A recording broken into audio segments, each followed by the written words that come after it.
Okay, next up, we have a wonderful core developer from Parity, who's going to be talking about debugging the consensus, which sounds very important, if I do say so myself. So let's give a warm welcome to Tang.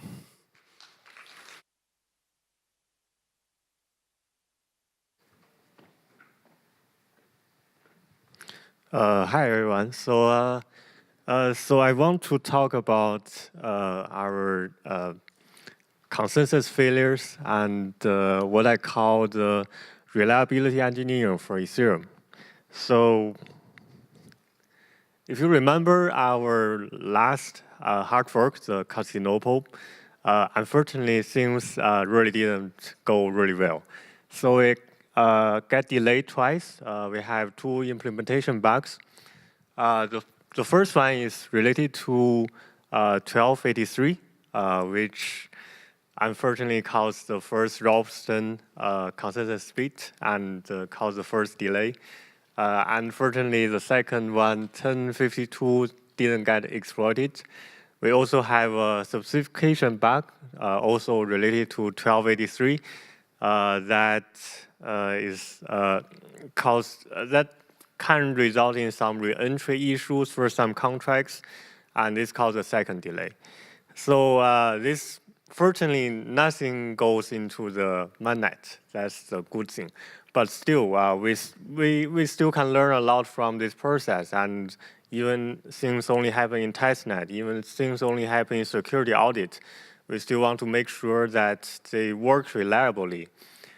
So a natural question to ask is, how can we make the Ethereum network more reliable from our experience learned from our past hard forks? Talking about reliability, there's one important concept that usually got first described, that is the acceptable risk. It basically states that 100% reliability is not only impossible, it's also worse for most of our users. So the hard truth is that our developers are humans. We are just humans, and we write bugs. That's the hard truth. So the issue is also that compared with a high reliability system and a really high reliability system, the user may not really notice the difference because the transaction only get confirmed in several seconds, and we also have the most miners exchange only expect a transaction to be confirmed at least 10 minutes or half an hour later. And we're not doing rocket science, meaning we're developing a living system. This is a system we can definitely change after deployed. So it's definitely really good if we try to be really careful before deploy anything, but if something goes wrong, it's not the end of the world. Also, for blockchain field, a really important thing is that we need constant innovation. And if we set the bar too high for reliability, the issue is it may prevent us from adding new features to the blockchain. And that may be a really bad thing for us because it means Ethereum may be outdated. So we are a decentralized system, and that means we are talking about two different reliabilities. The first is software reliability. That is just related to the node implementation, whether the node will crash, whether the node just behave as expected. And we also have the network reliability, which is a slightly different concept. This is related to the overall network health. I put it in as a different reliability because in a decentralized system, it's usually the case that even if an individual software has some bug and it crashes, but the overall network may not really be affected. So for software reliability, we have improved our process a lot. We have done a lot more code review. We have done security audit for our client and also for specifications we write.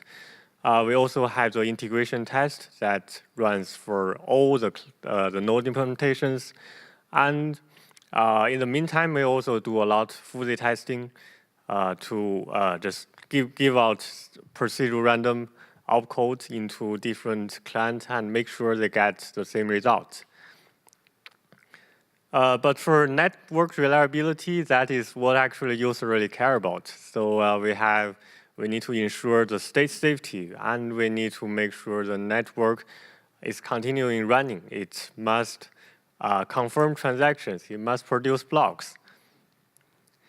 So we really focus a lot on prevention.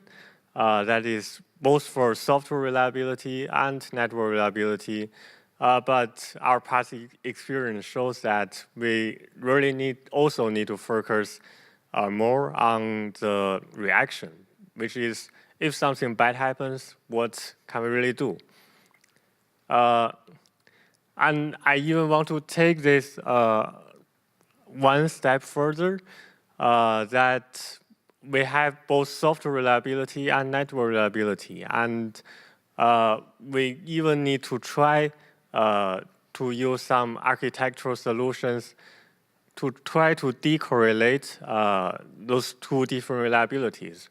If my software crashes, if there's a bug, how do we make sure that the network is affected as little as possible? Okay, so this is anyway. Okay, so if you remember Casinopo, the first thing that caused the first delay is because of consensus split. And an important issue is we can better communicate consensus bug by providing some subcategories. So for example, if a node, sorry. Anyway, sorry. So so for example, we may have some consensus bugs that can cause a node to crash, and in this case, it may not really affect the network. Or we can have some denial of service attack on some specifications. This is usually related to some guest codes being set too low, and in this case, this case can affect the network throughput because we may have some spam transactions that cause normal transaction not being confirmed. Or the most dangerous one is actually consensus split, which I will explain why it's so dangerous. And we probably also have some structural failures, like if our capital algorithm is broken or our proof of work algorithm is broken, that is basically doomsday, but it never happens. Usually we just organize those just as critical, but it really benefits from some subcategories so that users can better understand the difference of the severity. And from our past experience, most of our consensus bugs happen between the EVM, interaction between the EVM and blockchain state. And also, unfortunately, the consensus split is also just one of the most common type of consensus bugs. If you look into the history, the issue is also that currently this is also one of the most difficult to debug. It can take a lot of developer time. And for consensus split, we already do a lot of prevention that really help a lot. For example, the integration test and also fuzzy testing. And here I want to talk about is related to reaction. So the issue is most consensus bug is usually permanent. Like when it happens until a fix is released, it usually cannot self-heal. So we usually ask miners, ask exchange to run multiple implementations, to run multiple nodes.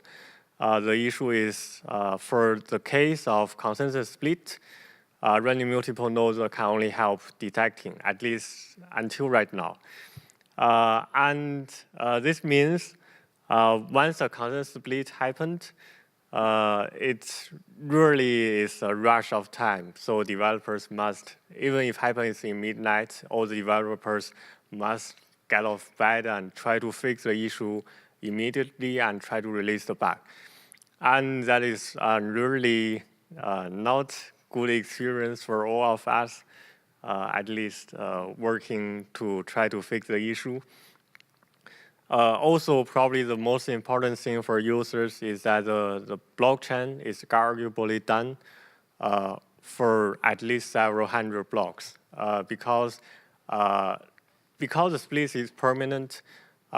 We usually need one or some subjective peak of what is actually the canonical chain, and that can take at least several hours until there's no miner left on the other side, which is pretty bad for consider we need to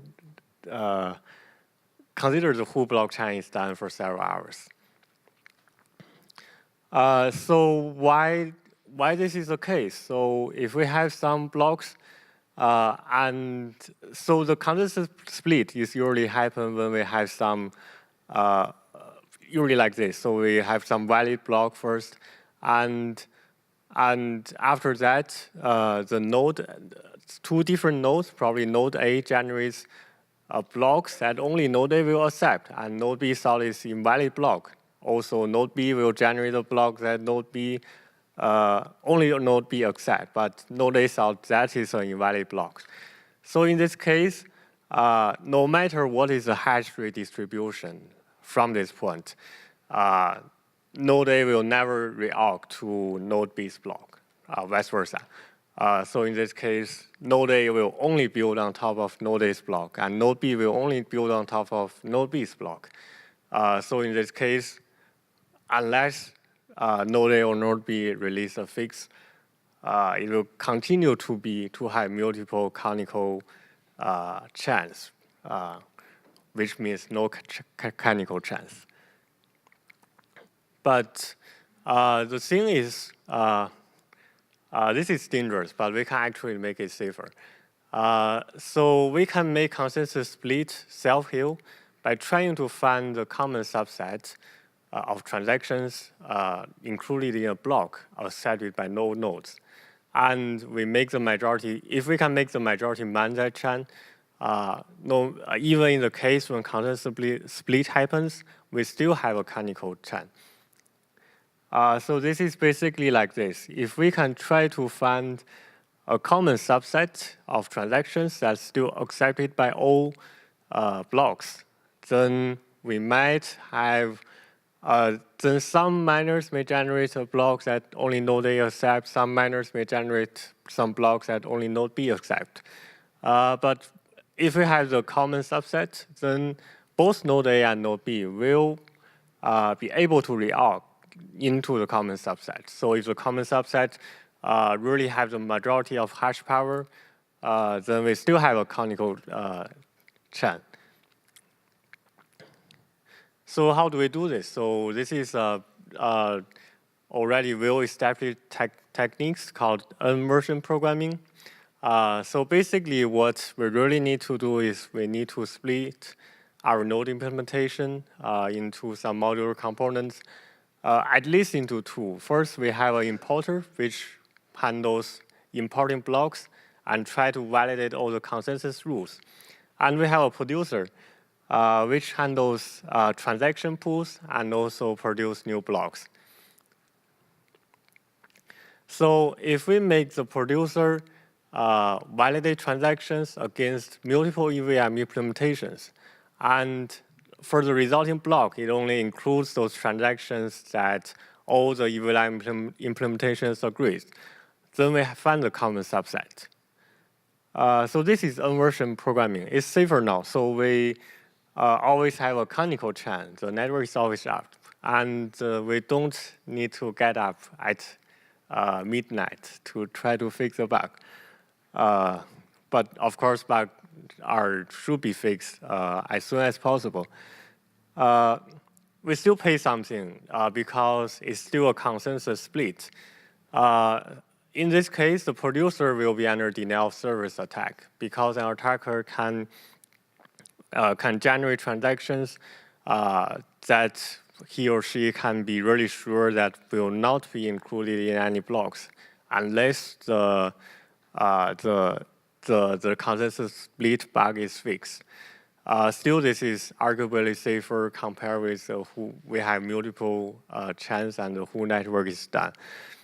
And a second thing we need to pay is that currently most node implementations are not really designed for this. We don't really have a modular design right now, so using a version programming will almost require all node implementations to do some refactoring.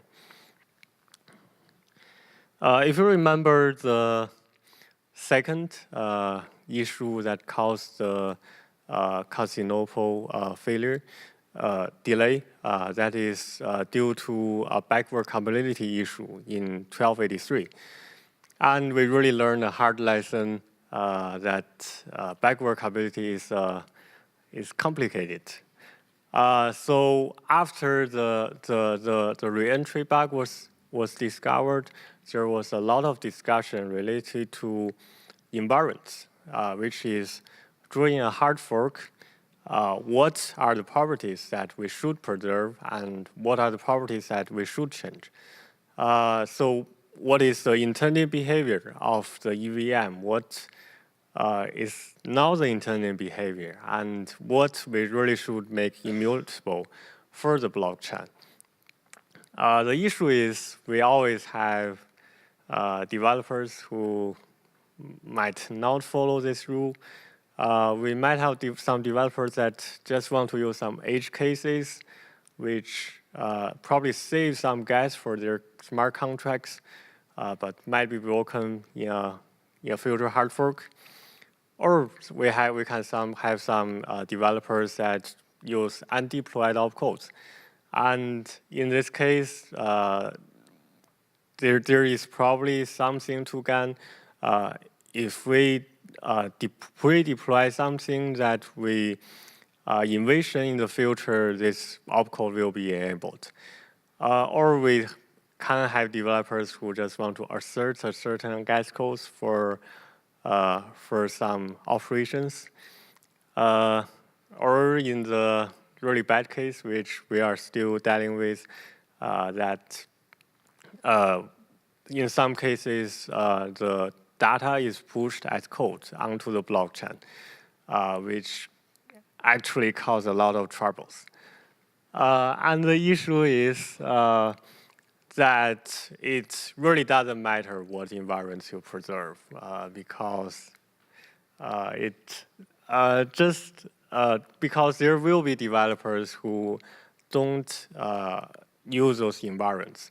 And while the number may be really low, when the Ethereum community continue to grow, it will be the case that even a really small fraction can be a really relatively large number.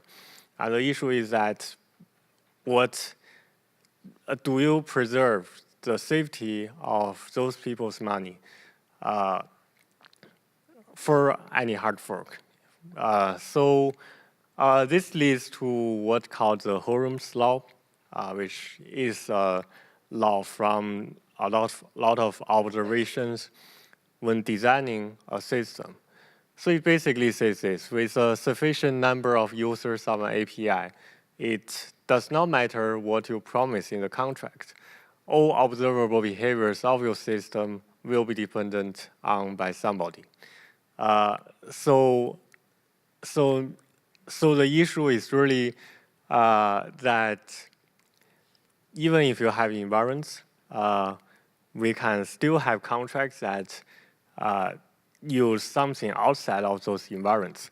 And in this case, what can we do? What should we do next time to avoid the same issue as this time we got for the calcinate the 1283 reentry bug. So probably let's just fix in the software engineering way. So we have something called account versioning, which basically allows a contract to stay its current state with the exact guest codes, with the exact opcodes enabled. There are a few designs already, which some of them try to just add a new RLP item into the account state. Some other will first need to disallow deployment of unused opcodes, and then we can just simply add a prefix for any account code. Or we can do some clever trick and just store the account code into a smart contract. So I think we really can learn a lot still from our past hard fork issues. And what I really want to say here is that as developers for a Ethereum node, we are not only maintaining a software. We need to make the software robust. We need to make the software to have as little bug as possible. But in the meantime, we are also maintaining the network. And it is also important that we try to find some architecture solutions to try to make the network more reliable, even in the case when our software is not actually reliable. So yeah, that's about reliability engineering, and I have a longer version of this presentation if you want to take a look. And for Parity, we are hiring. If you want to work for Polkadot, Substrate, Ethereum 2.0, you can click this link. And that's it. Thank you.